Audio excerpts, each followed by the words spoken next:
Thank you so much, everybody. Let me begin by thanking Nicole and Ian for your brave words.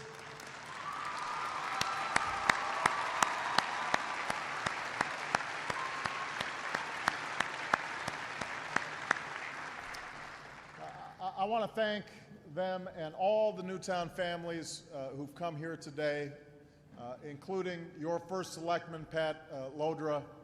Nobody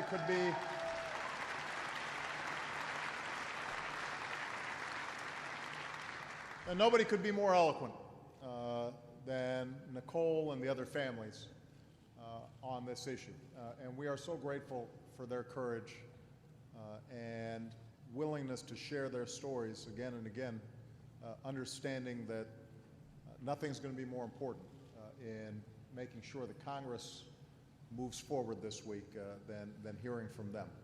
I want to thank all the educators from Sandy Hook Elementary who've come here as well.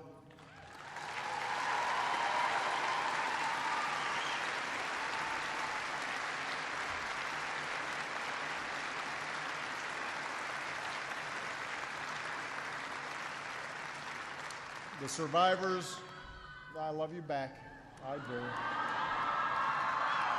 The survivors who still mourn and grieve, but are still going to work every day to love and raise those precious children in their care as fiercely as ever. I want to thank Governor Malloy for his leadership. Very proud of him. I want to thank the University of Hartford for hosting us this afternoon.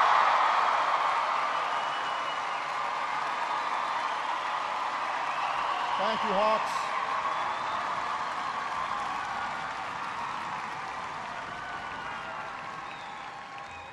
And I want to thank the people of Connecticut for everything you've done to honor the memories of the victims, because you're part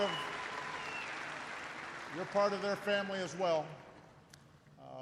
One of your recent alumni, Rachel Davino, was a behavioral therapist at Sandy Hook.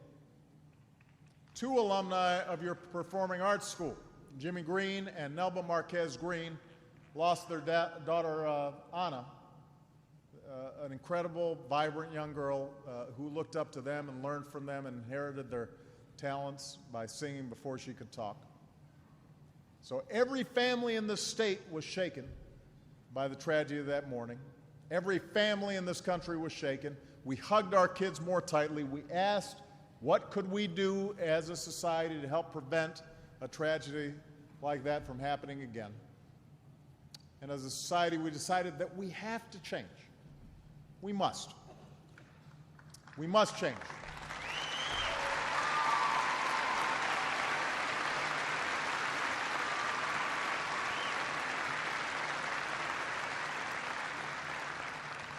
I noticed that Nicole and others refer to that day as 12/14. For these families, it was a day that changed everything.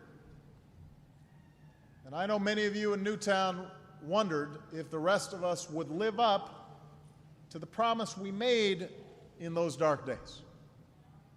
If we'd change too, or if once the television trucks left, once the candles flickered out, once the teddy bears were gathered up together, that the country would somehow move on to other things.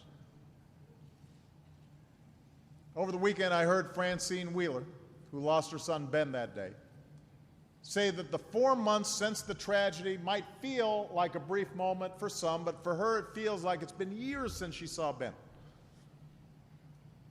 And she's determined not to let what happened that day just fade away. We're not going anywhere, she said. We are here.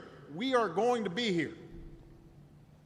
And I know that she speaks for everybody in Newtown, everybody who was impacted. And Newtown, we want you to know that we're here with you. We will not walk away from the promises we've made. We are as determined as ever to do what must be done. In fact, I'm here to ask you to help me show that we can get it done. We're not forgetting.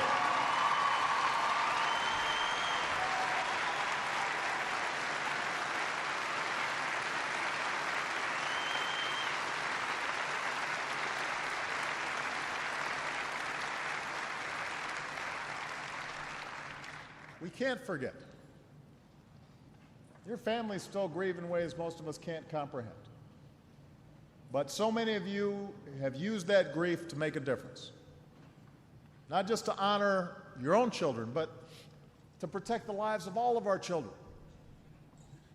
So many of you have mobilized and organized and petitioned your elected officials with love and logic, as Nicole put it, as citizens determined to right something gone wrong. And last week here in Connecticut, your elected leaders responded. The Connecticut legislature, led by many of the legislators here today, passed new measures to protect more of our children and our communities from gun violence. And Governor Malloy signed that legislation into law.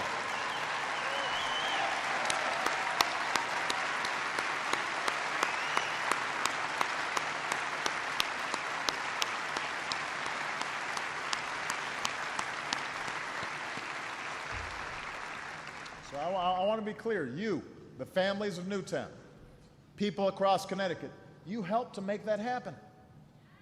Your voices, your determination made that happen. Obviously, the elected leaders did an extraordinary job moving it forward, but it couldn't have happened if they weren't hearing from people in their respective districts, people all across the state.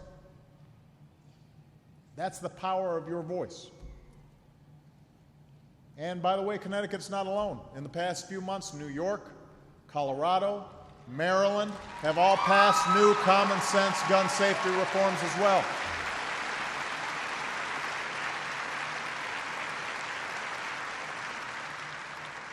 These are all states that share an awful familiarity with gun violence, whether it's the horror of mass killings or street crime that's too common in too many neighborhoods.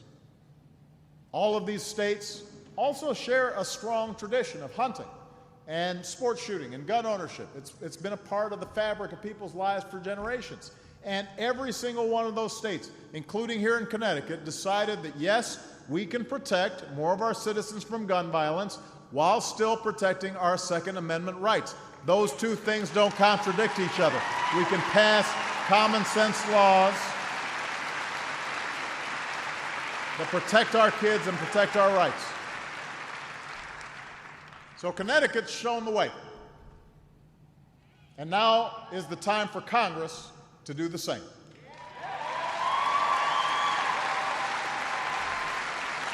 Now's the time for Congress to do the same. This week is the time for Congress to do the same.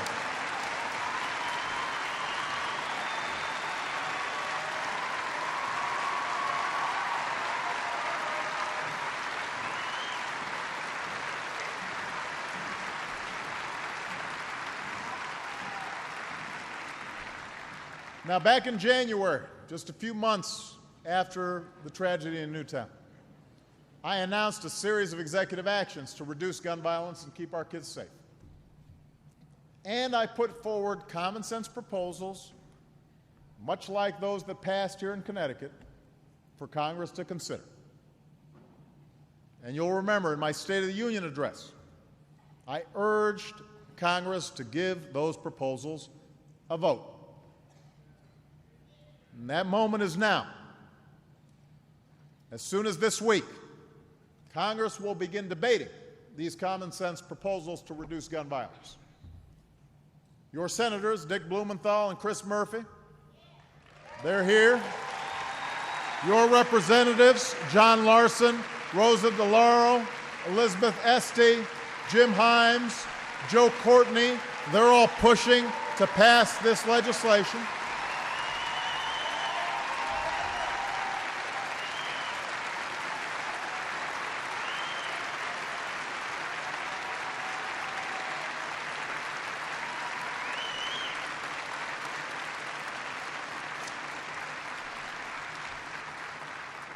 But much of Congress is going to only act if they hear from you, the American people.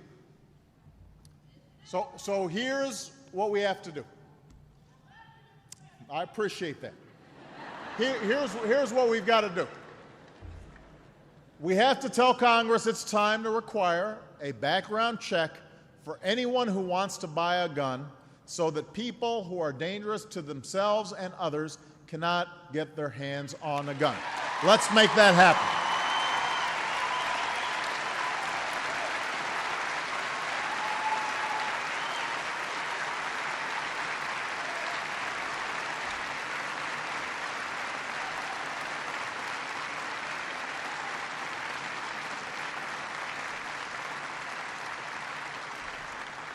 We have to tell Congress it's time to crack down on gun trafficking so that folks will think twice before buying a gun as part of a scheme to arm someone who won't pass a background check. Let's get that done.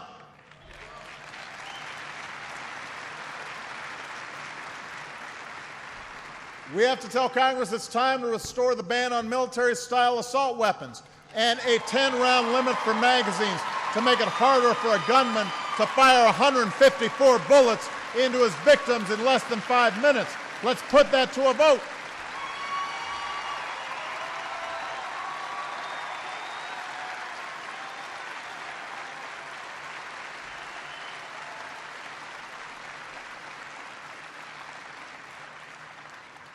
We have to tell Congress it's time to strengthen school safety and help people struggling with mental health problems get the treatment they need before it's too late. Let's do that for our kids and for our communities.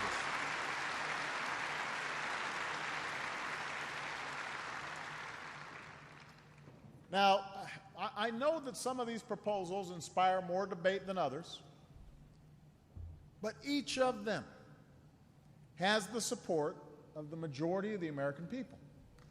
All of them are common sense. All of them deserve a vote. All of them deserve a vote.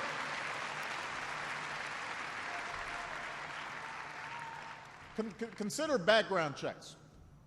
Over the past 20 years, background checks have kept more than 2 million dangerous people from getting their hands on a gun.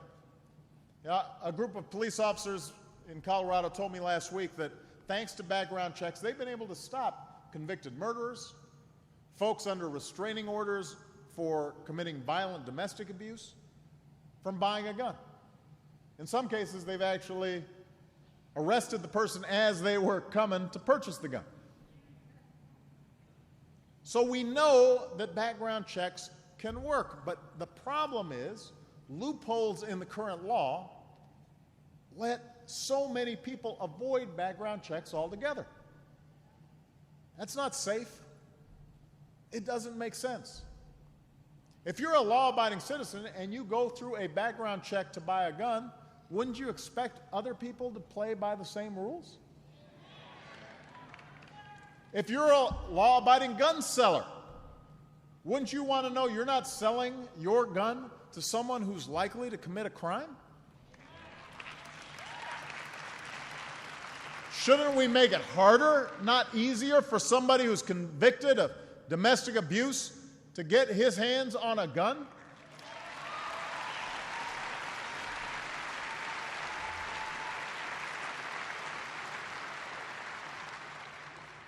It turns out 90% of Americans think so. 90% of Americans support universal background checks. Think about that. How often do 90% of Americans agree on anything? And yet 90% agree on this.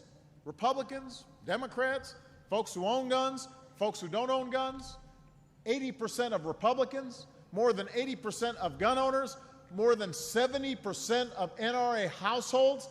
It is common sense. And yet, there's only one thing that can stand in the way of change that just about everybody agrees on, and that's politics in Washington. You would think that with those numbers, Congress would rush to make this happen. That's what you would think.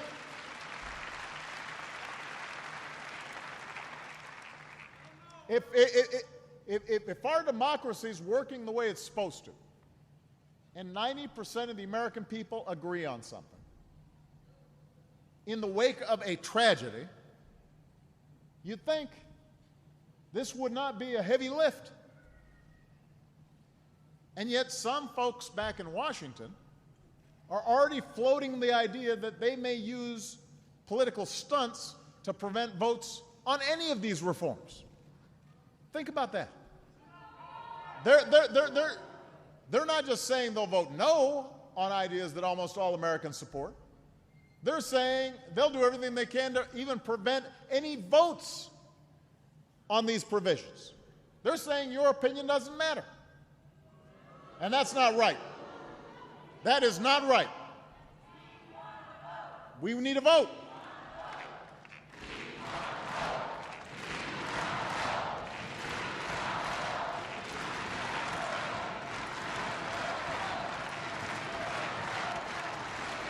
We need a vote.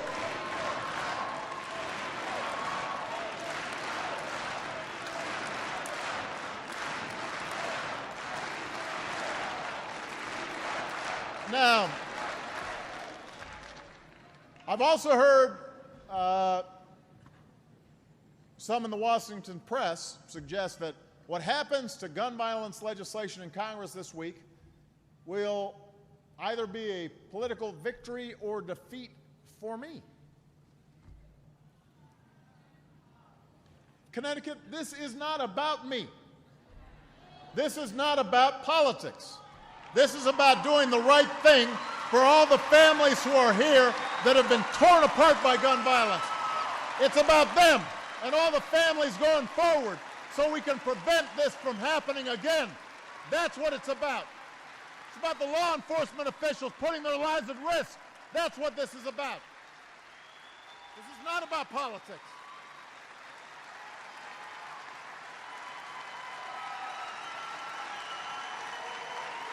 This is not about politics.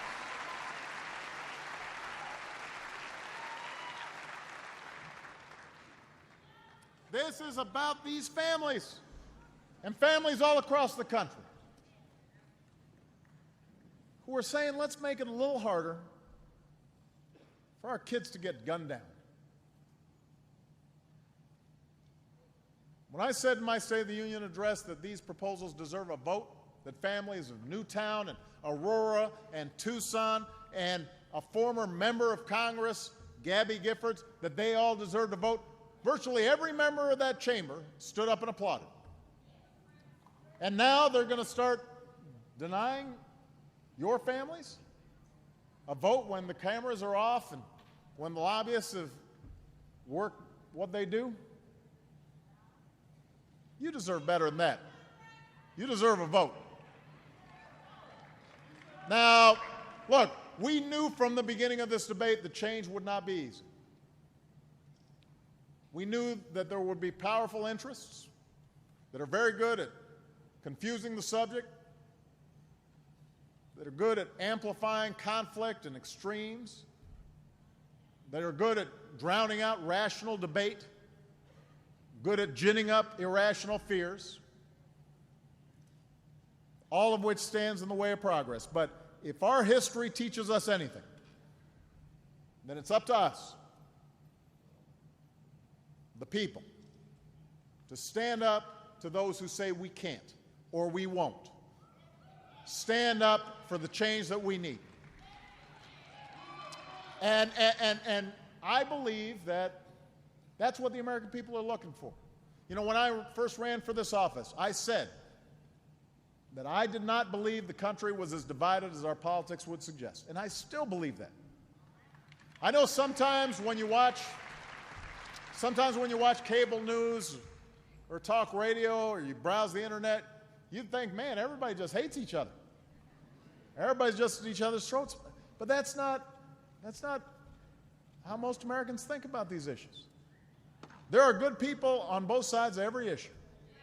So if we're going to move forward, we can't just talk past one another. We've got to listen to one another. That's what Governor Malloy and all these leaders did. That's why they were able to pass bipartisan legislation. All right.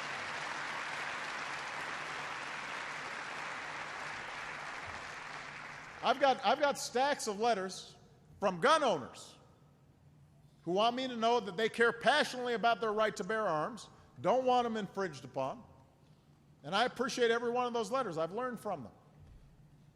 But a lot of those letters, what they've also said is, they're not just gun owners, they're also parents or police officers or veterans. And they agree that we can't stand by and keep letting these tragedies happen, that with our rights come some responsibilities and obligations to our communities and ourselves, and most of all to our children. We can't just think about us, we've got to think about we, the people. You know, I was in Colorado. I told a story about Michelle. She came back from a trip to rural Iowa. We were out there campaigning. Sometimes it'd be miles between farms, let alone towns. And she said, you know, coming back, I can understand why somebody'd want a gun for protection. You know, if somebody drove up into the driveway and, Barack, you weren't home, sheriff lived miles away, I might want that security. So she could understand what it might be like in terms of somebody wanting that kind of security. On the other hand, I also talked to a hunter last week who said, all my experiences with guns have been positive, but I also realized that for others, all their experience with guns have been negative. And when he said that, I thought about the mom I met from suburban Chicago whose son was killed in a random shooting. And this mom told me, I hate it when people tell me that my son was in the wrong place at the wrong time. He was on his way to school. He was exactly where he was supposed to be. He was in the right place at the right time, and he still got shot.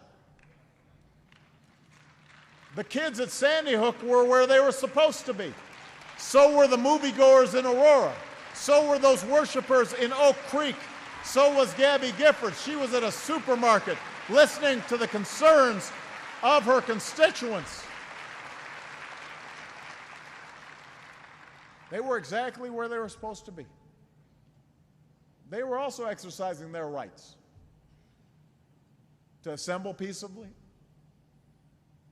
to worship freely and safely. They were exercising the rights of life and liberty, and the pursuit of happiness. So surely we can reconcile those two things. Surely America doesn't have to be divided between rural and urban and Democrat and Republican when it comes to something like this. If you're an American who wants to do something to prevent more families from knowing the immeasurable anguish that these families here have known, then we have to act. Now's the time to get engaged. Now's the time to get involved. Now's the time to push back on fear and frustration and misinformation. Now's the time for everybody to make their voices heard, from every state house to the corridors of Congress. And I'm asking everyone listening today, find out where your member of Congress stands on this. If they're not part of the 90% of Americans who agree on background checks, then ask them, why not? Why wouldn't you want to make it easier for law enforcement to do their job? Why wouldn't you want to make it harder for a dangerous person to get his or her hands on a gun? What's more important to you? Our children or an A grade from the gun lobby? You know, I've heard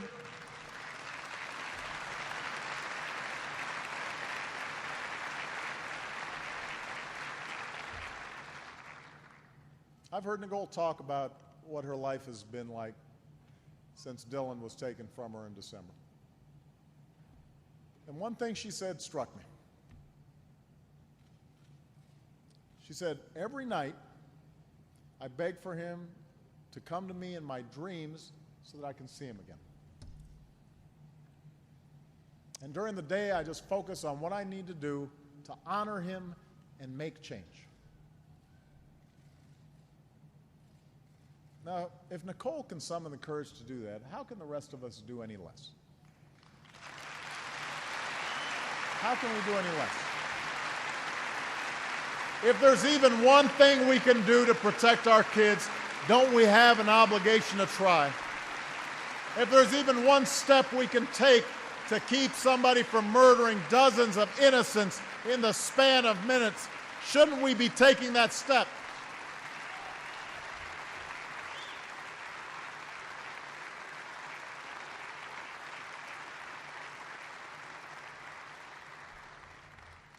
If there's just one thing we can do to keep one father from having to bury his child,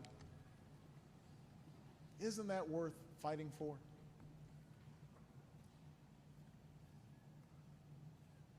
I've got to tell you, I've had tough days in the presidency. I've said this before. The day Newtown happened was the toughest day of my presidency. But I got to tell you, if we don't respond to this, that'll be a tough day for me too. Because we've got to expect more from ourselves. And we've got to expect more from Congress. We've got to believe that, you know, every once in a while, we set politics aside and we just do what's right. We've got to believe that. And if you believe that, I'm asking you to stand up. If you believe in the right to bear arms like I do, but think we should prevent an irresponsible few from inflicting harm, stand up. Stand up.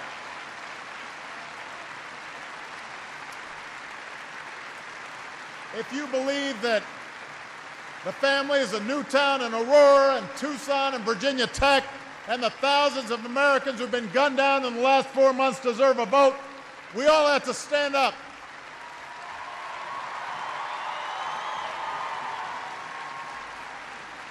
If you want the people you send to Washington to have just an iota of the courage that the educators at Sandy Hook showed when danger arrived on their doorstep, then we're all going to have to stand up. And if we do, if we come together and raise our voices together and demand this change together, I'm convinced cooperation and common sense will prevail. We will find sensible, intelligent ways to make this country stronger and safer for our children. So let's do the right thing. Let's do right by our kids. Let's do right by these families. Let's get this done, Connecticut. Thank you. God bless you. God bless the United States of America.